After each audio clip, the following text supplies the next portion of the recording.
What's up, guys? It's me, Alan. I'm back on the video.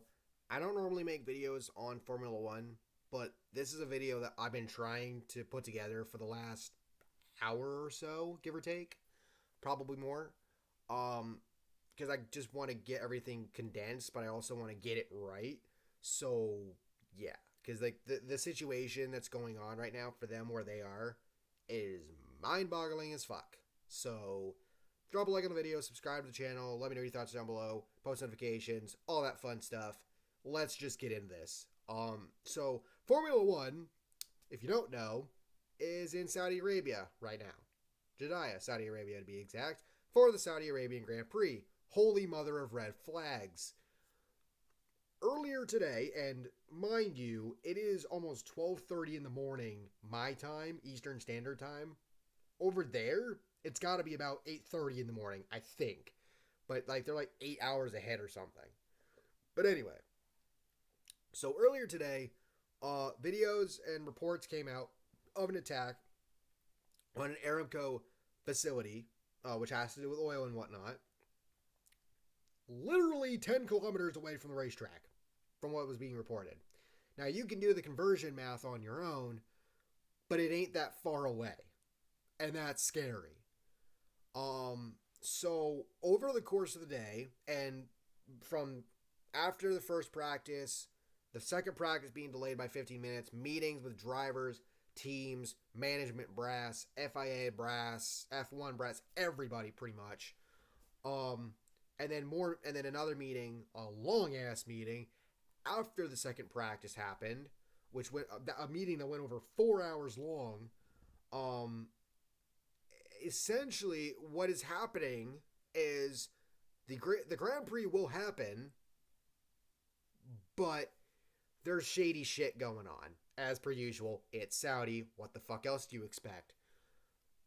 Reports had come out that drivers and teams and whatnot were very much concerned about continuing the weekend because of that attack. Because there's the very real possibility that another attack could happen potentially while they are racing. Literally. Like, that is scary to think about. Literally. But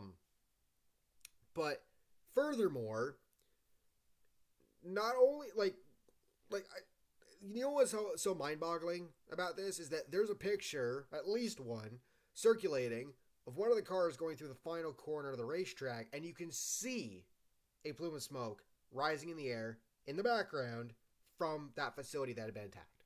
There's another picture that I've seen of a plane landing in the middle of the night while a fire rages from that facility. Scary shit. But again, as I said, drivers and teams were concerned. And, you have to take all of that into consideration. The problem is, money is also taken into consideration. And clearly, well, partly, money is the bigger factor here as to why this is still happening. But it's not the only factor. Pointing to this article, or this quote from an article from the BBC, which had been posted, or the picture itself from the article had been posted by Matt Gallagher, and the quote reads, "But eventually they, the drivers, were convinced to go ahead and race after being given further information by bosses." Now, F1 brass and all them had been in communication with local authorities and all that other stuff. So that was probably, the information given to them. But anyway, it continues saying, quote, "Part of this information involved the possible consequences of not racing, such as how easily teams and drivers would be able to leave the country if the race did not happen." Essentially, a repeat of what happened with the WWE back in 2019 after Crown Jewel. If you don't remember, the story goes, and this is the one that seems to get reported the most, the story goes that Vince got pissed because Saudis had apparently not paid in full or paid up at all for certain events prior. And Vince made the decision to pull the broadcast of the pay-per-view from, local Saudi, TV and whatnot. The Saudis got pissed and basically said, "Fuck you. you're not going anywhere. Now, granted, Vince and higher level management and some of the talents like Roman Reigns, for example, they were able to get out of there. Everybody else was left behind, forced to be there and wait and hope to God they could get the fuck out of there. And luckily, obviously, they were able to. But it was a scary situation nonetheless. And essentially, what it sounds like is that this is a repeat of that, where the F1 drivers, teams, all of that, they have concerns regarding continuing the race weekend, and they don't necessarily want to race because of that attack and the possibility that it could happen again. And they're essentially being told, fuck you, you're racing, get over it. And I hate saying that because that shouldn't be something that I'm saying. I should not be making this video, but I am because this shit is happening. It is fucking ridiculous. It is legitimately fucking ridiculous. And it calls into question again, why the fuck are you even going over there? Like, outside of money, because obviously we know the answer is money. But outside of that, what is the reason? The answer is, there is none. It's all money. And it's money is the same reason why WWE keeps going back there. Like, the fans that are over there, they deserve to get to see these people compete. They should be allowed to see these people compete. The problem is, their government shouldn't. And it's for that reason why the WWE and F1 shouldn't go back there. But they are, because money talks.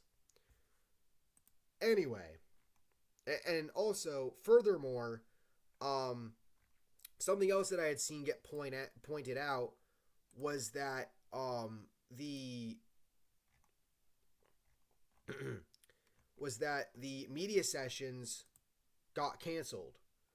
So essentially, the drivers and whatnot, they weren't able to have that, so they couldn't voice their concerns. Now, there's no real clarity as to when that decision was made, whether it was because of the fact that the meeting that happened after the second practice went so long, or if it was just the FIA saying, all right, we're not going to do the media sessions or whatever. That got canceled. And furthermore, it was also reported that the teams unanimously agreed to run the race, but obviously there were plenty of reports from earlier from drivers, voicing their concerns. And I mean, look at some of the drivers that are over there. Lewis Hamilton. You mean to tell me he agreed to run the race? There's no fucking way in hell. Unless he's basically being told, like everybody else, if you don't race, you can't fucking leave the country. That's exactly what it sounds like to me. So, yeah, this shit is just fucking ridiculous. It really is. There's a quote from an article, or I should say, like, interview. I'm assuming that had been done earlier in the day, from Sebastian Vettel. Now, Vettel is not in Saudi. He reportedly was not cleared to compete, due to his COVID diagnosis, which was what kept him out of the race last weekend. But that aside, this was translated, and this quote reads from Vettel: "If my younger colleagues only concentrate on driving, I don't blame them. But the bigger question is, what's all this worth when the world we live in isn't good and we need to take care of it?" Heavy stuff, but truthful stuff from Sebastian Vettel. And there's another fan that tweeted out, remember in Spa when Sebastian Vettel, told people that they shouldn't drive in those circumstances. I believe this was the race that I think Seb voiced his concerns regarding one of the turns, or it might have been the weather conditions, because I think that was the race weekend where they ran a couple laps and then ended the rest of the race, but still awarded points as if it was a full race or something, which was a complete farce. Correct me if I'm wrong in the comments. But the tweet continues by saying, but the tweet says, remember in Spa when Seb told people that they shouldn't drive in those circumstances, nobody cared about what he said, and minutes later Lando crashed. My point is, we should always listen to the drivers, always, regardless of what's happening. We should always listen to them. Nobody knows the conditions better than those in the cars. They're the ones who must be mentally, physically, and emotionally prepared, because they're the ones driving the fastest cars on the planet, especially on a track like Jeddah, with some of the fastest corners of this season. And somebody pointed in the comments of that tweet that that things like this go all the way back to Niki Lauda, and that they didn't care then, they didn't care with Senna, if you remember Imola, they didn't care with what Seb said, they don't care now, and that all we as fans can do is hope that nothing bad happens. Again, it's a money talks situation, and it's a situation where whatever the drivers or F1 want to do, whether they want to run it or not, and obviously it seems like they don't want to run the race, they're pretty much being overruled by the Saudis saying, you're contracted to race here, you're gonna race, fuck you. Now, I don't know what's gonna happen when the actual Grand Prix goes. Keep in mind, they still have qualifying to do. I don't know what the hell's gonna happen. I'm wondering, are the drivers going to run a couple of laps and then pull down the pit road and said, that's it, that's your race, we're done, we're getting out of here? Do they run the full thing? Do they protest the day of the race and not run? Like, I don't know. The fear is that something will happen to them. Again, similar to what happened with the WWE just a couple of years ago, where they're forced to stay there unless something happens. For the WWE, it was Vince and management having to broker whatever deal they had to do with the Saudis to fix this shit and also have their wrestlers get the hell out of there, which they obviously ended up doing. For F1, I don't know what you do. But again, they've got to get the fuck out of there as soon as possible. Like, after this weekend is done and they are out of there, F1 seriously needs to evaluate canceling their racing contract with Saudi. Don't be taking their money, because they canceled their racing contract with Russia after Russia invaded Ukraine, which, by the way, that happened about a month ago now. A month. Holy shit. But they canceled that racing contract, and obviously, as we know, Nikita Mazepin and his dad and all that, their ties are gone, from F1. They're out. And Kevin Magnuson's taken his ride because, again, Russian ties, all that shit. The point is, if a Russia invasion of Ukraine leads F1 to cancel that racing contract and say, fuck you, we're not going to race in Russia, we don't, agree with this, then what's it going to take for them to get the hell out of Saudi? And allegedly, reportedly, Qatar might replace the Russian Grand Prix. That's not much of an improvement either, because Qatar, United Arab Emirates, they're in the same fucking area as Saudi. They're in the Middle fucking East. Like, fuck you. Like, seriously, fuck you. But anyway, point being, F1 is, the drivers, it sounds like they do not want to run the race, but are essentially being forced to. And if you're the F1, your hands are tied, at least until the weekend's over and you're out of there, at which point you need to announce that you're done racing in Saudi. And WWE, get the fuck out of Saudi as well. Just saying. But it's a shitty situation all around. And I just hope everybody's able to get out of there okay.